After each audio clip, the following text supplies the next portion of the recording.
Bismillahirrahmanirrahim. Assalamualaikum warahmatullahi wabarakatuh. Hari ini saya mau bercakap tentang sejarah perundangan Islam berkenaan tajuk ciri-ciri keunggulan syariat Islam. Ciri-ciri keunggulan syariat Islam ini dia terdiri daripada Rabbaniyah, Insaniyah, Syumul, Waqi'iyah dan sebagainya. Tapi hari ini saya akan bercakap tentang Rabbaniyah, Insaniyah, Syumul dan Waqi'iyah. Okey, kita pergi kepada pengenalan sejarah perundangan Islam.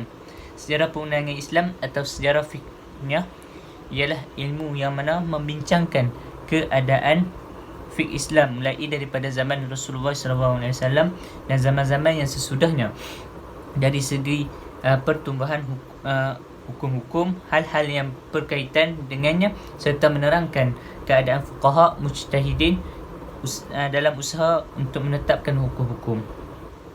Okay. Syariat Islam pula adalah yang definisikan ialah syariat Islam sebagai agama Allah, iaitu disyariatkan kepada hambanya.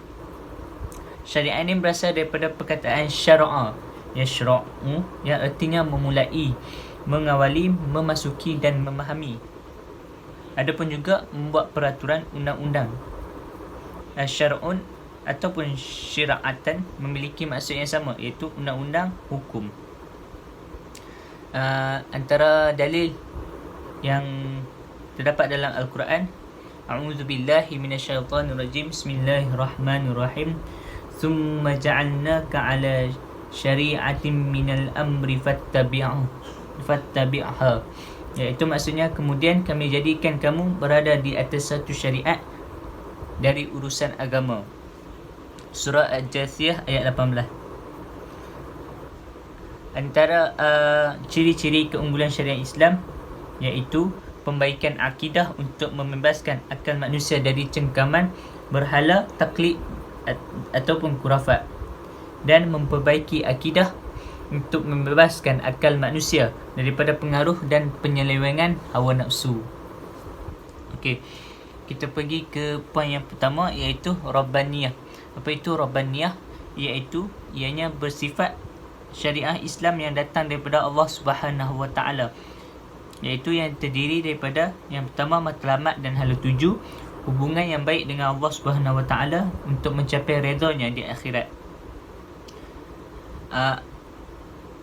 Seperti contoh ayat ini, A'udzubillahi minasyaitanirrajim, Bismillahirrahmanirrahim, wa ma khalaqtul jinni wal ins illa liya'budun. Maksudnya, dan ingatlah aku telah menciptakan jin dan manusia melainkan untuk mereka menyembah kepadaku. Okey, manhaj Rabbani ini terdiri daripada beberapa, contohnya akidah, ibadat, akhlak dan tasyrik. Iaitu akidah Rabbaniyah ini iaitu berkaitan dengan iman tauhid kepada Allah Subhanahu Wa Taala, bersifat uluhiyah, sifat ghaibiyat, syurga dan neraka. Okey, antara adab Rabbaniyah iaitu kita Allah telah menetapkan akhlak yang mulia kepada manusia, sepertinya ikhlas, jujur. Dan tasyri'at Rabbaniyah iaitu segala peraturan yang mana berasaskan keadilan, kebebasan dan sama rata. Okey, pergi ke poin yang kedua, iaitu Insaniyah.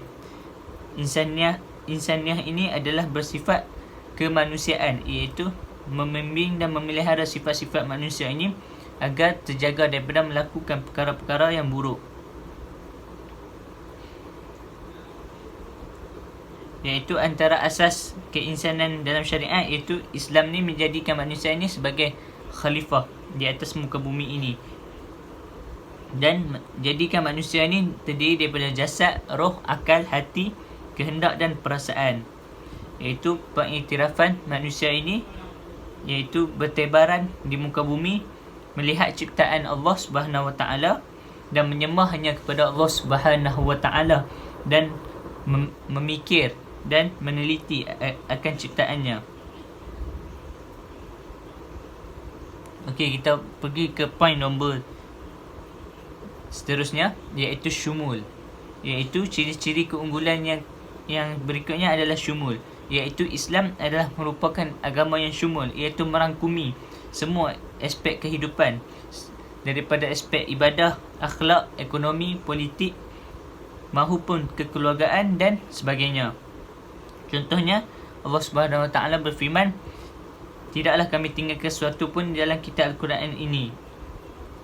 Maksudnya Al-Quran adalah merangkumi semua bidang kehidupan yang diperlukan oleh manusia untuk kehidupan dunia dan akhirat.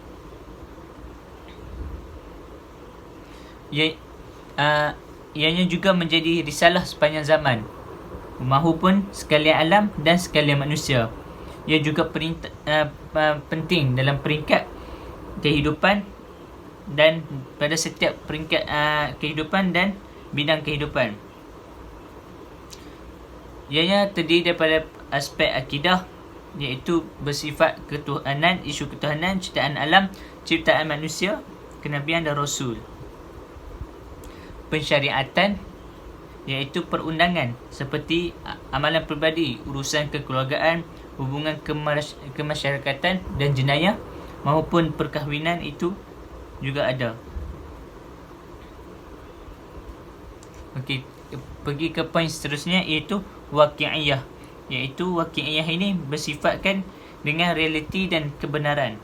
Waqi'iyah yang melibatkan ajaran Islam yang bersifat sesuai dijadikan amalan dalam kehidupan manusia. Iaitu Ibn Qayyim berpendapat bahawa seorang faqih merupakan orang yang bijaksana dalam menggabungkan antara hukum wajib dan keadaan semasa. Antara tanda waqi'iyah ini, yang pertama at-taysir. At-taysir raf'ul arju, iaitu ar-raju, taysir serta menghilangkan kesulitan. Yang kedua, mara'atus sunnatut tadarrush berkonsep tadarrush. Yang ketiga, perubahan hukum kerana perubahan tempat dan masa. Antaranya ajaran Islam ini sebagai bersifat praktikal. Yang kedua, agama Islam ini menyelesaikan masalah manusia, iaitu menyelesaikan masalah yang dihadapi melalui Al-Quran dan As-Sunnah. Berdasarkan konsep waqi'iyah ini, dapat kita simpulkan bahawa Islam ini meluaslah dan melihat pada realiti dan kebenaran kehidupan semasa. Okey, sebagai penutup, ciri-ciri keunggulan Islam ini menepati semua aspek kepada perundangan Islam. Akhir kata, Assalamualaikum warahmatullahi wabarakatuh.